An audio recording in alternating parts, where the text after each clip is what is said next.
Moi je trône Shadowcris.com. depuis le trône en attendant plus tard d'ado. Kiffe le beat. Yeah. Il faudra qu'elle ressuscite pour que je ne rappe plus. Dieu c'est pas un grand monsieur en haut qui est barbu. Ce que tu veux vraiment à tes parents, en parles-tu? La famille t'attend au bled, négro ne tarde plus. Force de caractère, ça je le tiens de maman. Ne réfléchis plus, agis si tu sens que c'est le moment. Ils disent qu'ils sont mes potes, mais moi je connais pas ces gens. 100 fois t'acceptes, une fois tu refuses. On dit que t'es méchant, Rex on baise, on te fait, on te blesse, on te presse, on te braise, on te descend. Tu ne rappes que pour des pesos, et puis t'as rien d'intéressant. Et puis si t'as toujours triché, ça se fera de toutes les façons. C'est au pied du mur qu'on voit le vrai franc-maçon. Yeah mojo, la bine fait pas le moine. En fait, la vie c'est loin. Sois reconnaissant, tu sais, la vie c'est loin. Te remplis pas de drogue mon frère, la vie c'est loin. Et LVCL, négro, ce succès en l'or. Ok, bonsoir tout le monde. Ici c'est votre ami, votre frère Chris Wood, votre artiste, influenceur et coach. Donc j'aimerais vous parler de quelque chose qui se passe dans la capitale. Il y avait vérité qu'il est un truc de Vietnam. Donc on dit pas sur la première chance. Il y a beaucoup de Vietnam. Donc fille anime il a été pour un soir ou événement grand les filles. Qui est au podium grand, podium pasteur gang on va pour son il y avait Agbenti. Genre, il y avait jeunesse ça. Dès qu'il y avait jeunesse ça, elle est menée vivement l'eau. Dès qu'il y avait tout bois, tout du quoi, genre, il y avait jeunesse ça. Il y a joie. Donc, dès qu'il y avait réfléchi, il y avait avenir. Il y avait joie, il y avait encore. Il y avait œuvre, il y avait réfléchi. Donc, on propose ce nom qui est sort. Ok, il y a un peu de va récapituler nos amis, puisque moi aussi je suis un coach de tous les enfants. Quand je vois les enfants dans la rue, les propositions et pour tout boire avec quoi, pour le jeune on va venir. Donc, événement, un propos sur le politique. Il va bien sur Matou sur les gens. Donc, Matou sur quoi? Et sur événement, garder nos filles, podium garder comme on dira, à mon nom, donc ça va être donc à mon dire, à mon nom, voir. Mi va ton vidéo à Zikabo, sinon mi la question podium à filmer. Pour de bâcher, tu as filmé. Sinon, il y avait grand pasteur Lumovi, c'est Lumovi quoi? Lumovi Dodipol. Et qui va conseiller, il y a un nom, il y a un vieux, il y a un fofo, il y a un vieux, donc, il m'a profité, m'a approuvé dans l'idée. C'est comme ça, il y a un fofo, il y a tout le rond, il y a un avenir. Pourquoi pas, il y a un marron, il y a un sentier. Donc, il dit qu'on va m'en vidéo, il y a un proposition, et on dit. Donc, bientôt même, je vais vous montrer des vidéos à suivre qui vous feront voir des choses qui se passent dans des pays, des recueils, quoi, des faits divers. Donc c'est un peu ça. Mon pote, tu peux couper. Ils sont tous en train de fumer. Ici, tout le monde fume. Bienvenue dans l'arrière-cuisine d'un ghetto de toxicomanes en plein cœur de Lagos. Devant notre caméra, ce consommateur exhibe plusieurs kilos de cannabis. C'est de la marijuana. Vous avez vu? Vous avez vu? Tramadol, kétamine, codéine, la liste des substances en circulation est longue dans ce quartier où ni la police ni le gouvernement n'osent plus s'aventurer. Bible sous le bras et chaîne en or au cou, le pasteur Keji est le seul à venir ici. Ancien toxicomane devenu homme de foi, il a ouvert un centre de désintoxication pour les junkies. Tout le monde fume, c'est une communauté de drogués. Mais depuis que l'on vit ici, depuis plus de 25 ans maintenant, et depuis qu'on a ouvert notre centre de désintoxication en 2009, nous avons sorti entre 80 et 120 personnes de la communauté. Vue du ciel, Yaoundé, capitale du Cameroun. Au cœur de la ville, le marché central. Un bazar où l'on trouve de tout, y compris des faux médicaments. Un trafic au vu et au su de tous. Pour des raisons de sécurité, impossible de filmer ici sans rester discret. En caméra cachée, nous suivons Fabrice, quelques mètres devant nous, en chemise et pantalon jean. Ce vendeur de médicaments illicites a accepté de nous parler, visage masqué. Dans le dédale du marché, il nous conduit jusqu'à son échoppe. Dans sa besace, à l'abri des regards, son produit phare, une boîte de Zamudol, un médicament qui contient une molécule de plus en plus célèbre au Cameroun, le tramadol. Un antidouleur, proche de la morphine, détourné en stupéfiant lorsqu'il est utilisé à forte dose. C'est l'un des produits même les plus sollicités pour le moment. Généralement, c'est les élèves, les policiers, les militaires, les étudiants, les motomanes même, ils en consomment beaucoup. Nous avons ce qu'on appelle les passeurs, c'est comme ça qu'on peut les appeler. Eux, ils viennent, ils prennent en gros et puis c'est eux qui savent comment ils vont dispatcher ça dans les quartiers. Le tramadol utilisé comme drogue, un usage qui se répand dans le pays. À Yaoundé, dans ce discret lieu de consommation, nous avons rendez-vous avec Marius. Ce jeune consommateur de tramadol a accepté de témoigner après plusieurs semaines de négociations. Au sein de la jeunesse, la molécule est prisée pour ses effets euphorisants. Quand moi je prends, je me sens franchement courageux et fort.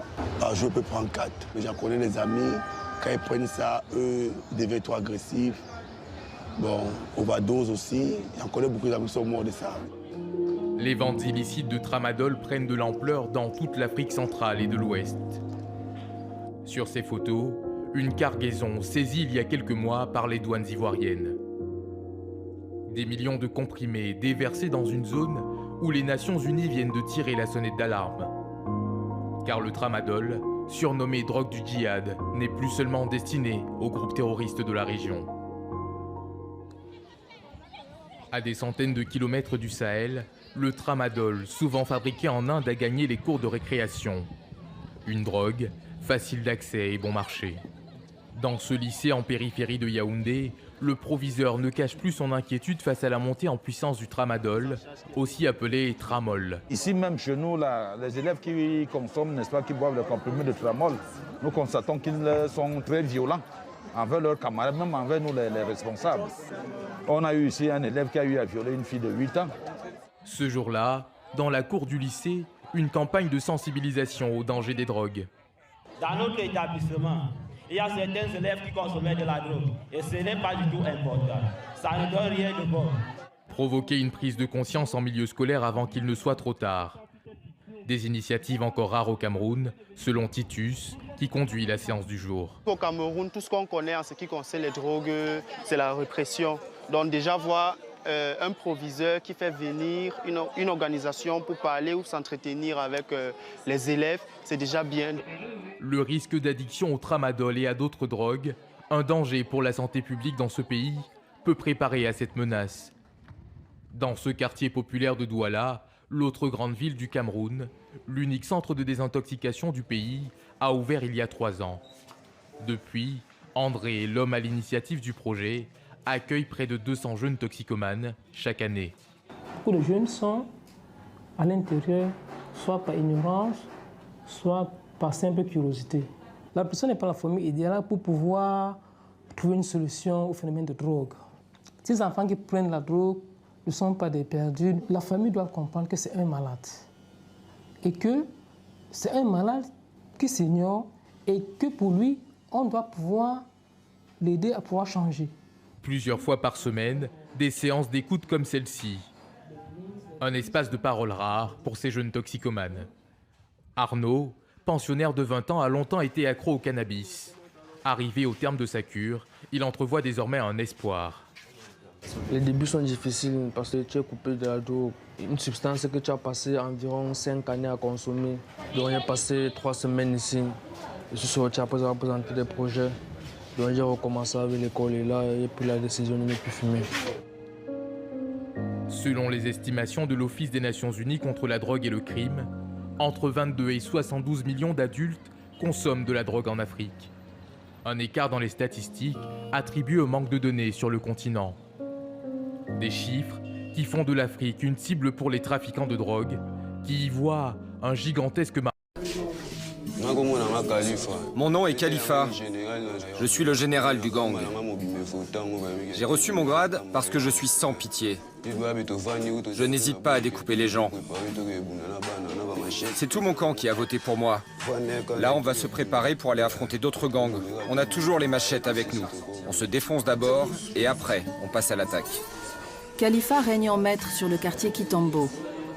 Il dirige l'un des gangs les plus puissants de la ville. Tous les matins, les Koulouna s'adonnent à leur addiction préférée.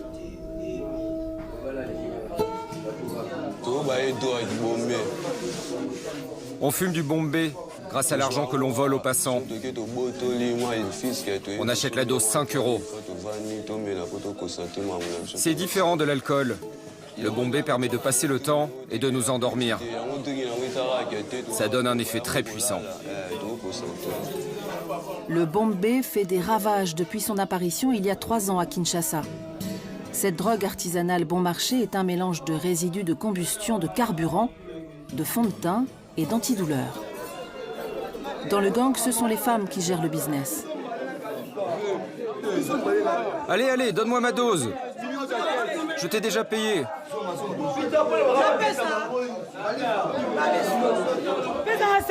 Donne-moi mon sac à main. Tiens, regarde. C'est ici que je range la drogue, le bombé.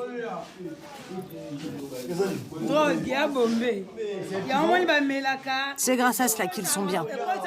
Ils la prennent pour se motiver lorsqu'ils sortent la nuit, qu'ils cherchent à se faire de l'argent. S'ils n'en prennent pas, ils sont pas bien, ils sont malades. Mais avec, ils sont très motivés. Et ils ont du courage pour attaquer les gens.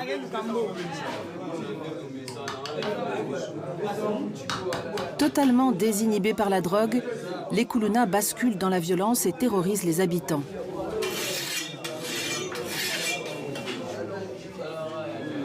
Les agressions de rue ne sont pas leur seule activité. Une grande partie de leur temps est consacrée à la guerre des gangs qui sévit dans la capitale congolaise. Chaque quartier a sa bande de criminels, une écurie chargée de défendre une portion de territoire.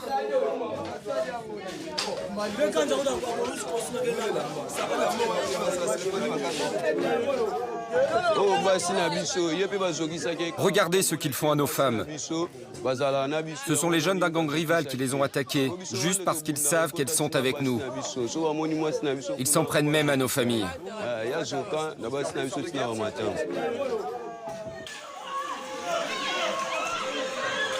Filmés par les habitants, les affrontements à Kinshasa sont quotidiens et d'une extrême violence.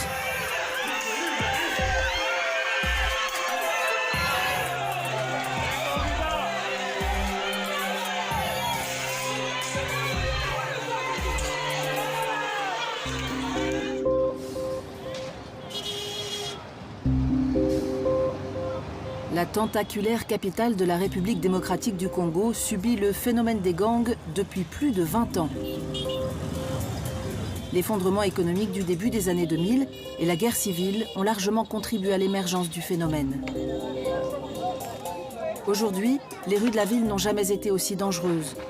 Mais depuis 2020, un nouveau programme, le Service national universel, promet de mettre fin aux gangs. Les arrestations se multiplient. Les Koulouna sont envoyés par avion dans la province du Katanga. L'homme à la tête de ce dispositif, c'est le général Kassongo. Sans jugement, hors de tout cadre légal, ils vont passer 1 an dans le camp de rééducation militaire de Kanyama-Kasese. À chaque transfert de délinquants, le général Kassongo convoque la presse pour se féliciter de l'efficacité du programme. Quel est le sentiment qui vous anime depuis que vous avez commencé à amener les Koulouna à Kanyama? Si on arrive aujourd'hui à la 8e vague, c'est que nous nous rendons compte qu'avec les 7e vagues que nous avons pu acheminer à Kanyama-Kasese, il y a satisfaction. Les choses se passent convenablement telles que nous l'avions planifié. Et donc, c'est clair que ça ne peut être qu'un sentiment de satisfaction. Les gangs de Kinshasa prospèrent avec l'urbanisation incontrôlable de la capitale.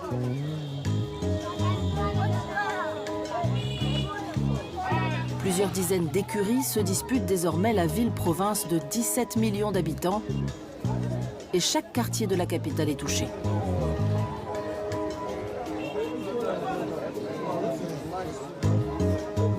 À Kitambo, Khalifa retrouve ses hommes de main. Ils ont rôdé toute la nuit dans le quartier à la recherche de proies potentielles. On a volé cette montre et ce téléphone. On s'est caché dans un coin et quand l'homme est passé, je me suis jeté dessus avec ma machette pour lui prendre son téléphone.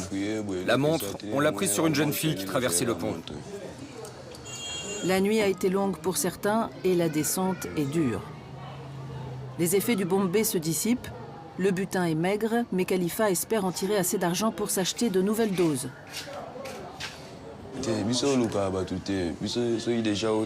ne peux pas garder longtemps ces objets, car on saura que je les ai volés. Mais j'ai des amis qui sont chargés de vite les vendre pour moi. La tablette, je peux la vendre environ 50 €. Et la montre, 5 ou 10 €. Khalifa a déjà connu 6 arrestations, mais jamais la prison. La corruption, endémique au Congo, lui permet d'échapper à la justice. Je n'ai jamais été en prison, contrairement à mes amis. Moi, j'ai toujours été libéré de mes gardes à vue. J'ai des connaissances qui interviennent en ma faveur chaque fois que je suis arrêté. Ils interviennent toujours. Mes relations viennent au commissariat, discutent un peu et payent ce qu'on leur demande. Chaque mois, des dizaines de Koulouna subissent la loi des machettes lors d'affrontements entre gangs rivaux. Le caïd du quartier Kitambo vient rendre visite à un père de famille endeuillé. Jean-Baptiste Ngoy a perdu son fils de 19 ans il y a quelques semaines. Il faisait partie du gang de Khalifa. Vous n'imaginez pas à quel point ça fait mal au cœur depuis que mon fils est parti. Vous savez le mal que vous me faites? Toi, tu es vivant. Je t'ai cherché longtemps et je ne te voyais pas. Ce n'est pas bien de faire ça, tu me fais de la peine. Tu m'as compris? Dans les bidonvilles de Kinshasa, rongés par la misère, les parents sont impuissants face à la mainmise des gangs. Ce chagrin nous ronge. Sa mère ne l'a pas supporté. Elle est morte de chagrin, peu de temps après mon fils. Eugène est accro depuis 10 ans à la marijuana. Son sang semble scellé. La drogue a ruiné sa vie. Au début, je voyais ça un plaisir pour moi. Aujourd'hui, je vois que là, c'est une corde qui est aussi mon cou. Lorsque je me lève le matin, c'est obligé que j'aille fumer. Lorsque je me lève le matin, c'est obligé que j'aille fumer. Même si j'aille couper la tête de l'homme, là, je vais m'arranger pour fumer. Même si j'allais mettre quelque chose en garage, je vais le faire pour fumer. C'est ce que la drogue demande. Et il n'y a pas un usager de la drogue qui a dit ce que je dis là, c'est faux. La drogue, si tu ne gagnes pas, forcé. Même si c'est pour aller débrouiller ta mère, tu vas le faire. Tu vas venir fumer. Quand tu as fini de fumer là, c'est là que tu vas réfléchir de l'acte que tu es en train de poser. Jeune exemplaire et virtuose de la couture, la mauvaise compagnie des amis d'un quartier de rejetés et l'accès trop facile à la drogue l'ont conduit à franchir le pas. Et depuis, il est pris dans l'engrenage. J'ai été avec un ami qui m'a pris, il m'a hébergé. J'ai vu que je dormais chez lui, je faisais tout chez lui. Donc quand il m'a dit, frère, ça c'est une drogue. Quand tu prends ça, ça ne te fait pas tousser. Quand tu prends ça, ça te met à l'aise. Voilà comment je vais prendre la drogue et je vais essayer. Le premier jour, j'ai essayé, ça n'a pas... En tout cas, je n'ai pas aimé. Je n'ai pas aimé. Et le lendemain, il est revenu encore pour la même chose. Et ce qu'on a fait hier, là, c'est comment? Il dit non, en tout cas, hier, là, je n'ai pas senti, j'ai rien senti en tout cas. Il dit non, pour essayer pour une deuxième fois, tu vas voir. Comme c'est nouveau, voilà pourquoi. Essaye une deuxième fois, tu vas voir. Je vais m'engager encore pour une deuxième fois. Et voilà comment je vais rendre le premier jour. Où ça après me prendre bien, j'ai rendu le premier jour. Voilà comment c'était parti. Le soir, moi, je suis venu vers lui. Le président, c'est comment? Ce que tu as envoyé hier, il faut aller payer encore. Il lui a donné 5 000, il va aller payer. On va brûler. Il est rongé par les remords, mais dit avoir atteint le point de non-retour. Il sensibilise, demande sans trop y croire à ses jeunes frères de ne pas essayer, de choisir une autre voie. Je donne conseil à la jeunesse de maintenant et la jeunesse d'aujourd'hui de laisser la drogue, de ne pas s'approcher à la drogue, que la drogue n'est pas une bonne chose. Moi-même, j'en fais partie. Ça a détruit ma vie, ça m'a beaucoup mis en retard. Je n'ai plus de biens, je n'ai plus rien. C'est que j'ai travaillé, j'ai gagné 5 000 aujourd'hui, ça va me la drogue, tranquille. Ça fait même pas 30 minutes. Ça fait même pas 10 minutes. Dès que ça touche ma main, dès que top, c'est parti. Donc je demande à la jeunesse de ne pas toucher à ça. Faut que j'arrête la cigarette. D'un réseau à un autre, un nouveau mode opératoire, celui-ci composé des individus spécialisés dans le vol de motos. Le commissaire de police Mawena Mensanvi relate les faits au micro de Immaculé Bawe Abalo.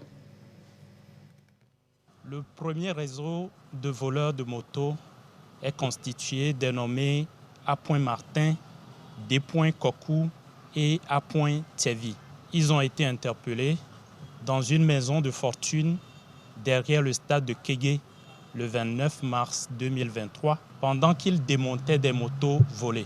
Dans la nuit du 27 au 28 mars 2023, des individus se sont introduits dans une maison sise à Guelogopé pendant que ses occupants dormaient. Ils ont réussi à emporter 2 motos qui se trouvaient dans le garage. Les victimes ont alors saisi la brigade de recherche et d'intervention de la Direction générale de la police nationale qui a immédiatement ouvert une enquête. Grâce à l'exploitation du système de géolocalisation GPRS installé sur l'une des motos, celle-ci a été localisée, permettant ainsi de retrouver le lieu où les voleurs se livrent au démontage des motos volées. La perquisition de ces lieux a permis de retrouver les 2 motos volées ainsi qu'une moto appartenant au chef de la bande, le nommé Ben, qui a réussi à prendre la fuite. Rappelons que le but du fait d'intervertir les différentes pièces des motos est de les rendre méconnaissables par leurs propriétaires et par les agents des forces de l'ordre. Le second réseau est composé des nommés Z. Djidoula et T. Kokou. Ils ont quant à eux été interpellés dans la nuit du 2 au 3 avril 2023 à Adidegomé avec la collaboration des voisins de leurs victimes en possession de la moto de cette dernière. Interrogé, le nommé T. Kokou a déclaré qu'il connaissait bien la maison et qu'il savait que la nuit, la moto y était habituellement garée dans la cour. Il s'est donc nuitamment introduit par escalade dans la dite maison en compagnie de son ami Z. Djidoula. Ils ont réussi à faire sortir la moto de la maison avec l'intention de l'emporter au Ghana pour la revendre. Ils ont finalement été surpris à quelque distance du lieu de leur forfait par un conducteur de taxi-moto qui a trouvé anormal que 2 jeunes poussent une moto aussi tard la nuit. Le conducteur de taxi-moto a alors alerté le voisinage qui n'a pas hésité à appréhender les 2 présumés voleurs et à les conduire ainsi que la moto à la brigade anticriminalité de Yokwe. Les 5 individus interpellés seront présentés au procureur de la République pour répondre de leurs actes. Les investigations se poursuivent néanmoins en vue de localiser et d'interpeller les autres membres de ces 2 réseaux afin qu'ils répondent de leurs actes. La police nationale salue la permanente collaboration qui existe entre la population et les forces de sécurité et l'appelle à la vigilance. Elle l'exhorte à continuer par dénoncer. Donc c'est un peu ça. Sinon moi ça m'intrigue beaucoup. La vie que les jeunes mènent. Si je peux promener un peu dans les ghettos et vous les montrer, c'est pas une bonne du tout. C'est Mounia Gbenyero quoi. Donc il a sollicité le peuple à Goboré. Bena Messiame, les Bakere Tine. Il y a conseil les jeunes, il y a changé, il y avait avenir là. Donc et par là aussi je sollicite beaucoup, je sollicite vraiment tout le peuple togolais à parler le français. Parce qu'il y a un peu de projet, il y a un bénin Zandéa, il y a un français parce que le Togo est devenu l'univers mondial. Donc, les 1002 français, les béné quoi. Il a élu premier rang mondial. Ok, donc il y a qui pour la qu'on a mis.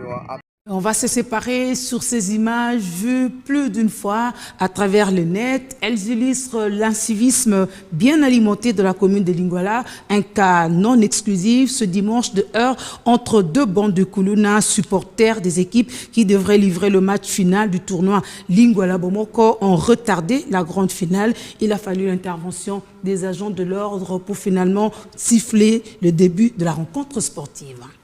Le mieux ne viendra pas nous faciliter. Chacun aura ce qu'il a mérité. On doit bien tracer nos chemins. Tous les jours dans la rue à faire du rasique. Obligé de bosser pour s'améliorer. Faire que de la qualité parce que demain sera meilleur. My girl, you wanna to be a star. My boy, you wanna to be